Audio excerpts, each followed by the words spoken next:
बल्कि देश में लोकसभा व राज्यों में विधानसभा आम चुनाव के साथ साथ खासकर उपचुनावों में तो अब ये कार्य काफ़ी खुलकर किया जा रहा है। और ये सब हमें हाल ही में हुए यूपी के उपचुनाव में काफ़ी कुछ देखने के लिए मिला है।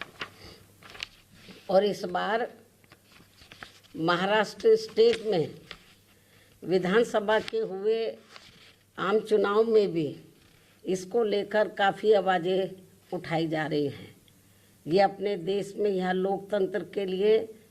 बहुत बड़ी खतरे की घंटी भी है। ऐसी स्थिति में अब हमारी पार्टी ने ये फैसला लिया है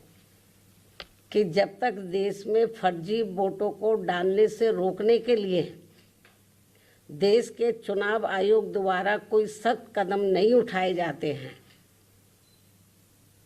तो तब तक हमारी पार्टी देश में खासकर अब कोई भी उपचुनाव नहीं लड़ेगी। मैं उपचुनाव की बात कर रही हूँ, बाई इलेक्शन की। तो तब तक हमारी पार्टी देश में खासकर अब कोई भी उपचुनाव नहीं लड़ेगी। जबकि आम चुनाव में जब जनरल इलेक्शन होते हैं, जबकि आम चुनाव में इस मामले में थोड़ा बचाव जरूर हो जाता है, क्योंकि इनका अर्थात सरकारी मशीनरी का सत्ता परिवर्तन के डर की वजह से जब जनरल इलेक्शन होता है, जो पार्टी पावर में होती है जरूरी नहीं है कि वो पार्टी पावर में फिर से लौट के आ जाए, दूसरी पार्टी भी आ सकती है। तो फिर वो जो सरकारी मशीनरी है वो थोड़ा घबराती है। जबकि आम चुनाव में इस मामले में थोड़ा बचाव जरूर हो जाता है, क्योंकि इनका अर्थात सरकारी मशीनरी का सत्ता परिवर्तन के डर की वजह से आम चुनाव में इनका जनता पर कोई ज़्यादा दबाव या डर आदि नहीं होता है, जिसे खास ध्यान में रखकर हमारी पार्टी देश में लोकसभा व राज्यों में विधानसभा के आम चुनाव तथा स्थानीय निकायों के भी चुनाव पूरी तैयारी व दमदारी के साथ लड़ेगी। इसके साथ ही यहाँ मैं ये भी कहना चाहती हूँ कि यूपी में सन 2007 में बीएसपी की अकेले ही पूर्ण बहुमत की सरकार बनने के बाद से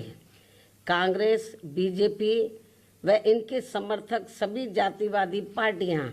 ये सोचकर काफ़ी घबराने लगी थी कि यदि बीएसपी केंद्र की सत्ता में आ गई तो फिर बाबा साहब डॉक्टर भीमराव अंबेडकर का व इनके अनुयायी रहे मान्यवर श्री कांशीराम जी का भी हर मामले में अधूरा रहा सपना जरूर साकार हो जाएगा, जिसे रोकने के लिए फिर इन्होंने अंदर अंदर आपस में मिलकर ये जो जातिवादी पार्टियां हैं, कांग्रेस, बीजेपी या कंपनी के जो लोग हैं, फिर इन्होंने अंदर अंदर आपस में मिलकर व पर्दे के पीछे से खासकर दलित समाज में से बिकाऊ व स्वार्थी किस्म के लोगों के जरिए अब इन्होंने अनेकों पार्टियां बनवा दी सन 2007 के बाद से,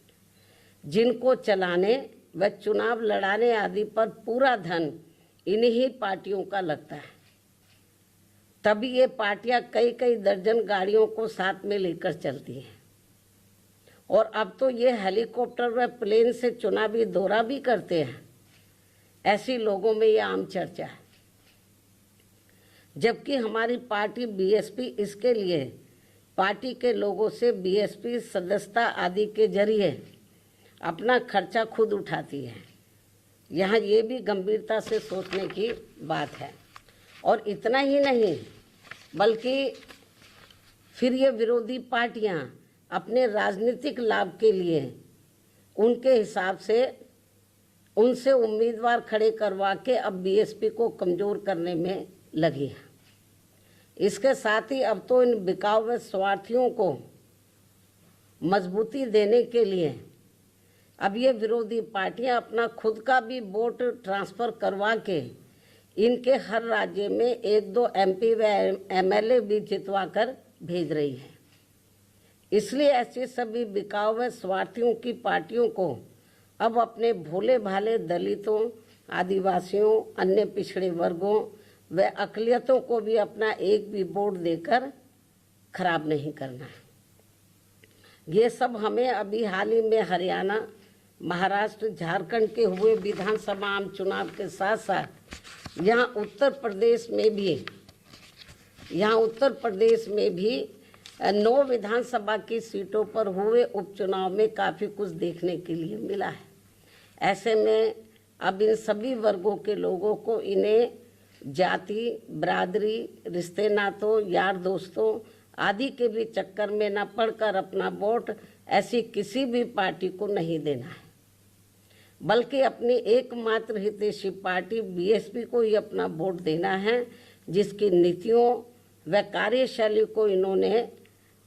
यूपी में, यानी कि जो वीकर सेक्शन के लोग हैं, इन्होंने यूपी में बीएसपी के, वैसे तो सर समाज के लोगों ने आजमाया है, इन्होंने यूपी में बीएसपी के नेतृत्व में 4 बार बनी सरकार में भी काफ़ी कुछ आजमाया है। इसके साथ साथ इन सभी वर्गों के लोग अब पुनः सत्ता में आने के लिए विरोधी पार्टियों की इन सभी साजिशों से हमेशा